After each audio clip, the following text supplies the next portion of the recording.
Assalamualaikum warahmatullahi wabarakatuh. Saudara, kurang lebih 20 tahun yang lalu ada seorang intelektual muda, dan waktu itu muda sekali, yang tulisannya mengisi koran-koran nasional dengan pesan-pesan yang kritis dan cerdas. Nah, beberapa tahun kemudian beliau menghilang. Ternyata pergi melanglang buana ke Amerika Serikat, dan 17 tahun kemudian baru kembali. Tidak sekedar kembali, beliau membawa 2 gelar master, satunya dari Harvard, kemudian PhD juga dari Harvard University. Ya, saya coba cari-cari berapa orang yang alumni PhD dari Harvard. Nggak nyampe 2 telapak tangan, itu udah habis ya, nggak nyampe. Nah, sekarang alhamdulillah Mas Sukidi sudah ada di tempat saya. Mas Sukidi, tos dulu kita. Nah, ini dia Sukidi Mulyadi PhD ya. Nah, alhamdulillah akhir-akhir ini kita bisa menikmati lagi tulisan-tulisannya di koran nasional ya.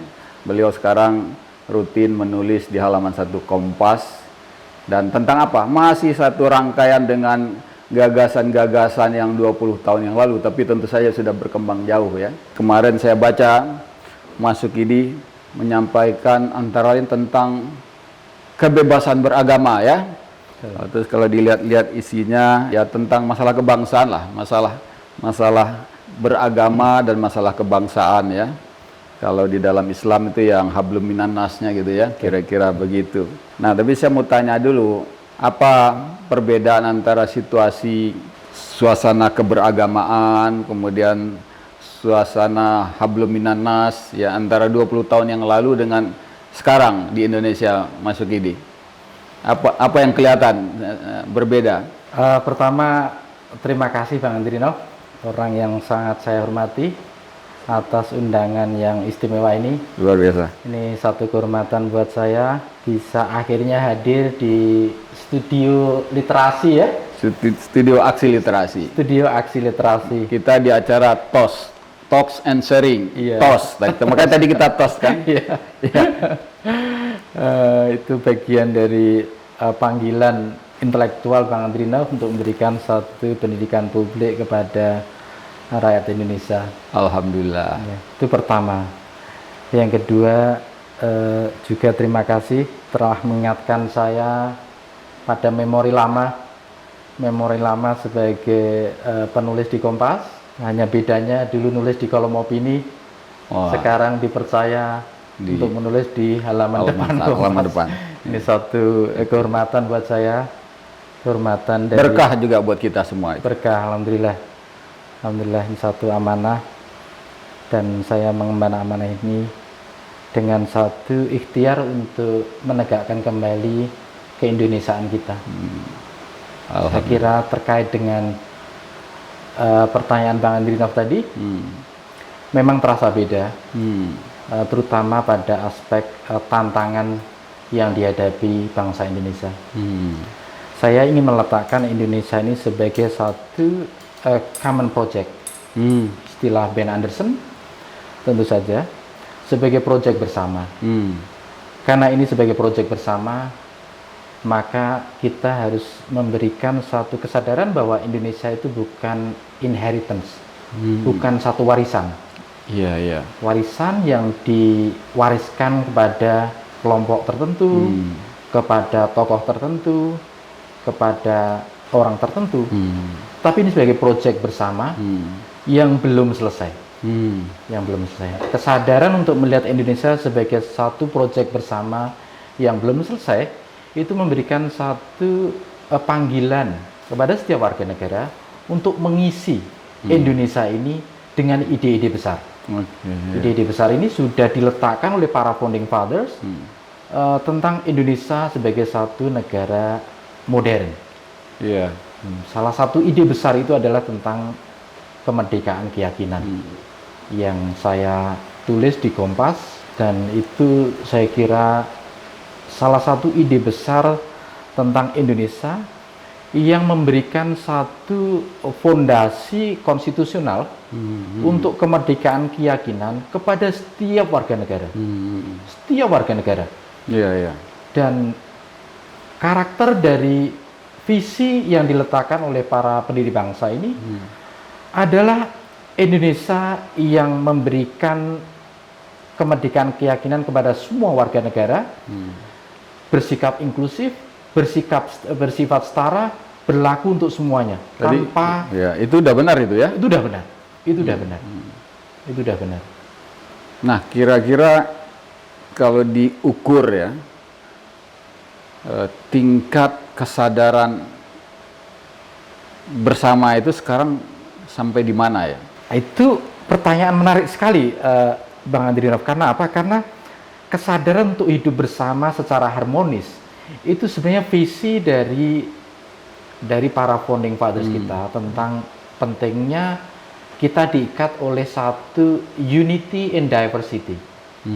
Dan itu menjadi pilar kita berbangsa, yaitu kesadaran untuk bersama, bersatu, Ya, tetapi hidup dalam satu kebinekaan. ya.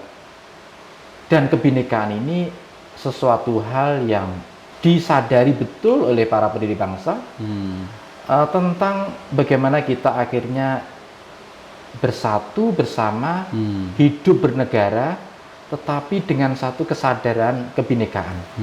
Nah, kesadaran kebinekaan ini perlu ditancapkan kuat pada setiap warga negara. Masih perlu ditancapkan lebih dalam lagi. Lebih begitu? dalam lagi, Oh, oke. lebih dalam lagi. Nah, Terutama karena kita menyadari bahwa perjalanan bangsa ini menodai semangat kebinekaan. Ada elemen sosial yang tidak siap dengan kebinekaan yang menjadi identitas nasional kita, national identity. Karena ada segmen sosial masyarakat kita yang menghendaki satu uniformisme, satu keseragaman. Ya. Dan ini tentu saja menodai spirit Indonesia yang berbineka tunggal ika, yang berbeda-beda, tetapi selalu diikat oleh semangat persatuan itu sendiri.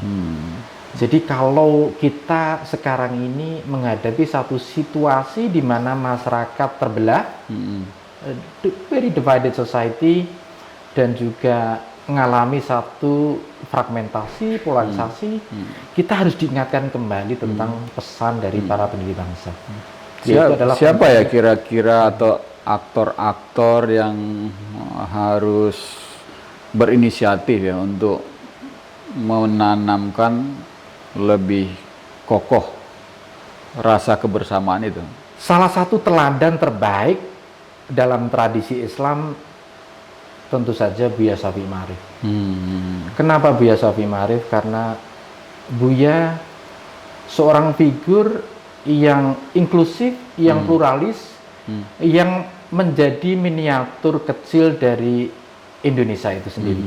Pada diri Buya kita melihat beliau yang mampu mentransendensikan diri dari ego, dari semangat sektarianisme, dari semangat eksklusisme, menjadi satu figur yang inklusif, yang pluralis, yang bahkan mampu melewati batas-batas kesukuan, identitas, keagamaan, dan merangkul seluas mungkin spektrum. Dan saya kira dia salah satu figur teladan yang bisa kita jadikan satu model untuk membangun Indonesia yang berbineka tunggal ika. Kan ada lagi unsur yang lain ya, katakanlah intelektual yang di universitas, atau intelektual lepas gitu ya, yang bukan berasal dari satu komunitas keagamaan. Kira-kira bagaimana ya peran mereka itu sekarang? Kalau kita rasakan kan memang kebutuhan itu terasa ya, untuk membangun, mensosialisasikan, mengangkat wacana tentang Indonesia itu milik bersama. Kira-kira peran mereka ini seperti apa ya? Itu pertanyaan menarik sekali Bang Andrinov. Saya kira saya harus mulai dengan satu ide bahwa this is our beloved nation. Ini adalah bangsa yang kita cintai, yang menjadi milik kita. Karena itu kesadaran ini harus dimunculkan dulu. bahwa ini Indonesia milik bersama yang belum selesai, dan karena itu harus ada kesadaran untuk selalu mengisi Indonesia ini dengan ide-ide besar seperti halnya diberikan teladan oleh para pendiri bangsa. Intelektual sebenarnya memiliki tanggung jawab sosial, tanggung jawab kebangsaan, dan juga tanggung jawab keagamaan untuk memberikan satu ideas, a big ideas tentang Indonesia yang religius, tetapi menghargai semangat kebinekaan. Dan harus ada rasa keterpanggilan. Rasa keterpanggilan itu harus muncul dari inner spirit, dari ruang spiritual kita, ruang nurani kita, kesadaran untuk ikut memberikan satu kontribusi terbaik untuk Indonesia yang kita cita-citakan bersama. A dream country of Indonesia.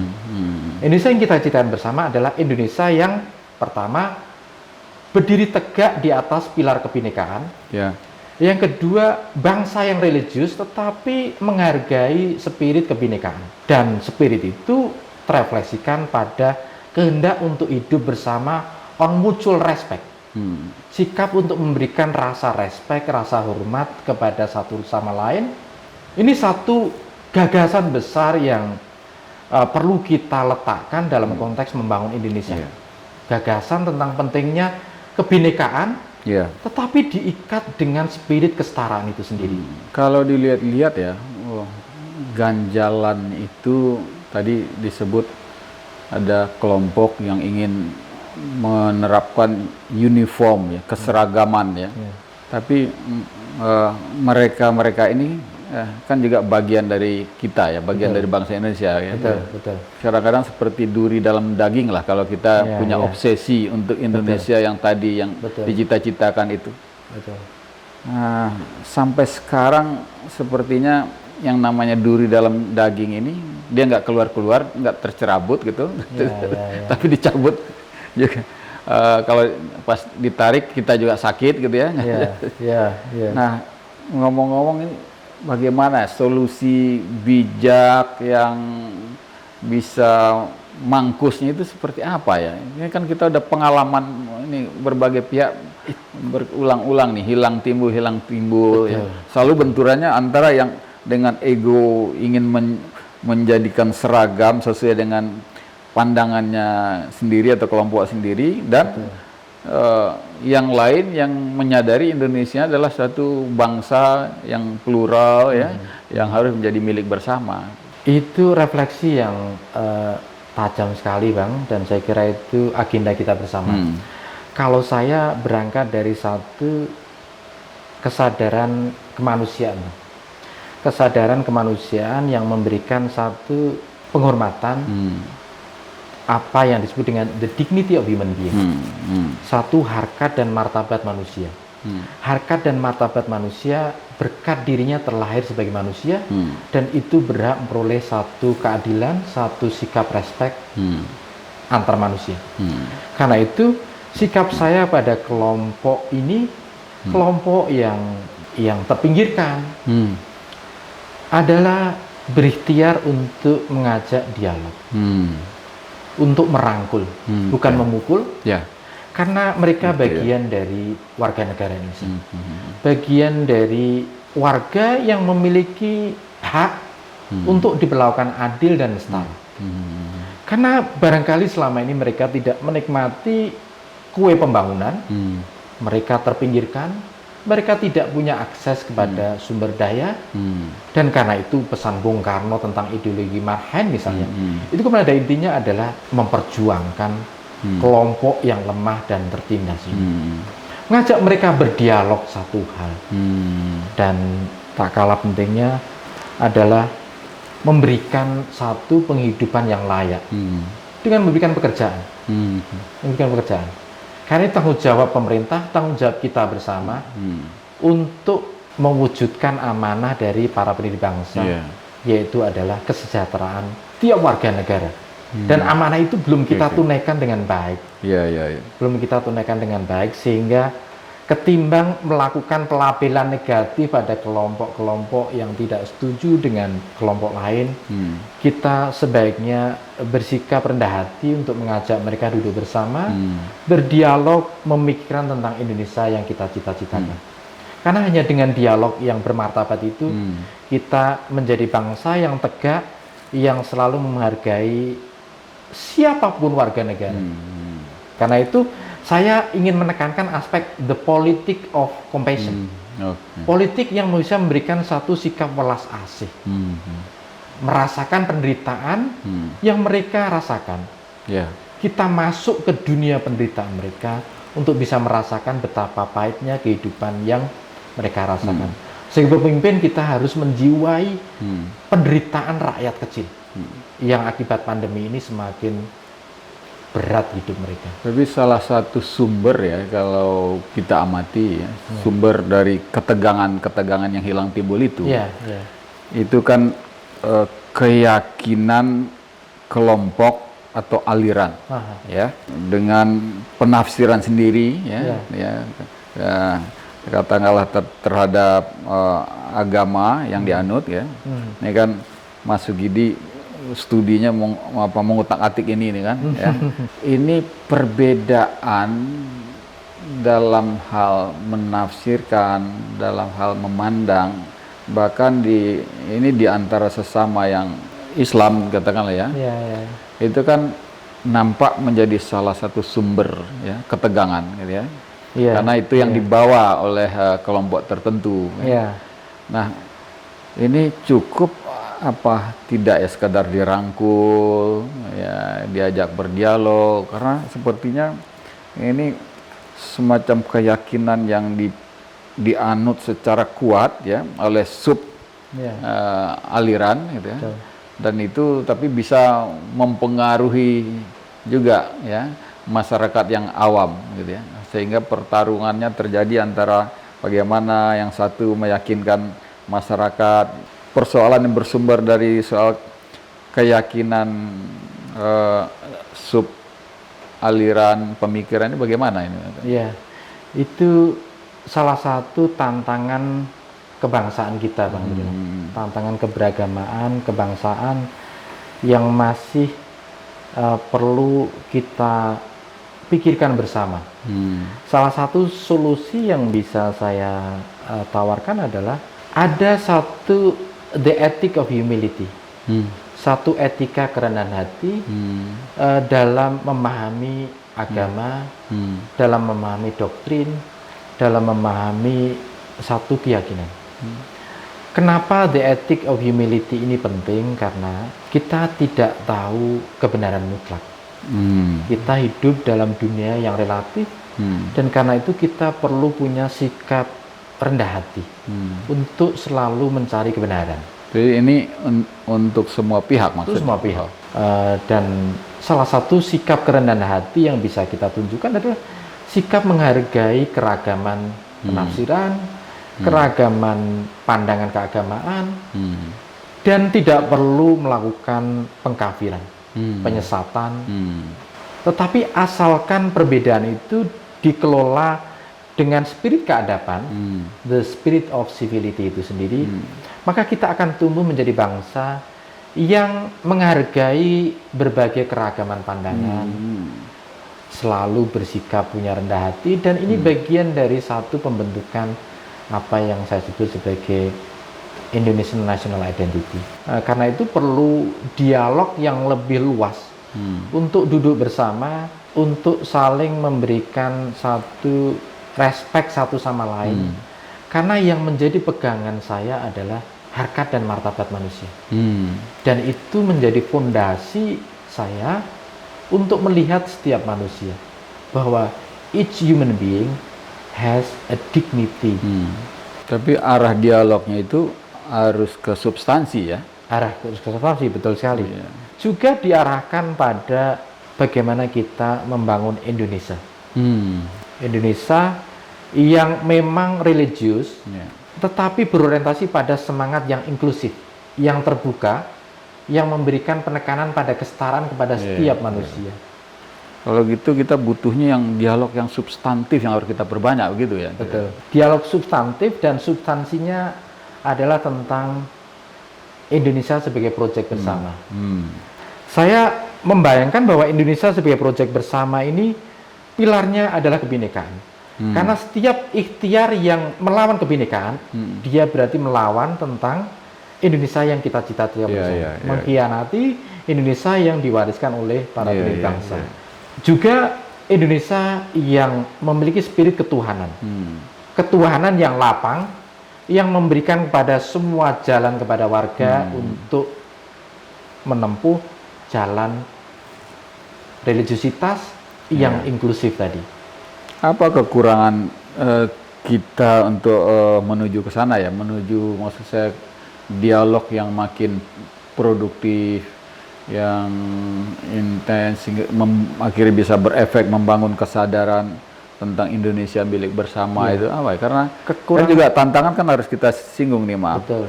Di samping tadi saya nyindir dikit nih media konvensional ya, yang jualan tayangan ya. Betul. Di medsos juga didominasi oleh pandangan-pandangan sempit juga gitu. Bahkan lebih menajamkan benturan-benturan itu. Jadi forumnya apa yang perlu kita perbesar, perluas, atau fasilitasi gitu? Forumnya tentu saja luas sekali, tapi saya ingin menekankan satu hal, yaitu adalah public space, ruang publik, media, studio aksi literasi ini adalah salah satu ruang publik yang memperbincangkan tentang Indonesia yang kita cita-citakan bersama. Amin, amin. Dan saya kira ini satu ikhtiar niat mulia untuk memberikan sumbangsih terhadap Indonesia yang kita pikirkan bersama, kita cintai bersama, kita semua, setiap warga negara harus terpanggil untuk memberikan gagasan terbaik tentang Indonesia yang dicita-citakan. Dan ini bisa diekspresikan melalui berbagai media, ruang publik, terhadap apa yang terbaik untuk negeri kita. Jadi tercinta. Memperbesar terus ruang publik ya. Setuju. Dan menyiapkan tadi pesan-pesan yang edukatif, konstruktif, produktif untuk mengisi ruang publik itu. Saudara, tanpa terasa, wah kita sudah sampai ke akhir waktu ini mendengarkan talks and sharing dengan tamu luar biasa kita, Mas Sukidi Mulyadi PhD. Wah, luar biasa Mas Sukidi, mantap sekali. Kita tos dulu. Terima kasih ya. Sayang, terima kasih. Ini waktu yang sangat pendek untuk menyampaikan pesan-pesan penting. Tapi mudah-mudahan jangan kapok ini. Kita harus isi terus ruang publik ini. Kita perluas terus jaringan-jaringan orang-orang baik ya, sehingga ruang publik kita makin luas untuk menyampaikan pesan-pesan edukatif, khususnya ya yang menyangkut soal Indonesia milik bersama ini. Makasih Mas Sukidi. Terima kasih Bang Andrino. Kita makan keripik balado dulu kalau gitu ya. Terima kasih Bang Andrino. Demikian saudara. Assalamualaikum warahmatullahi wabarakatuh.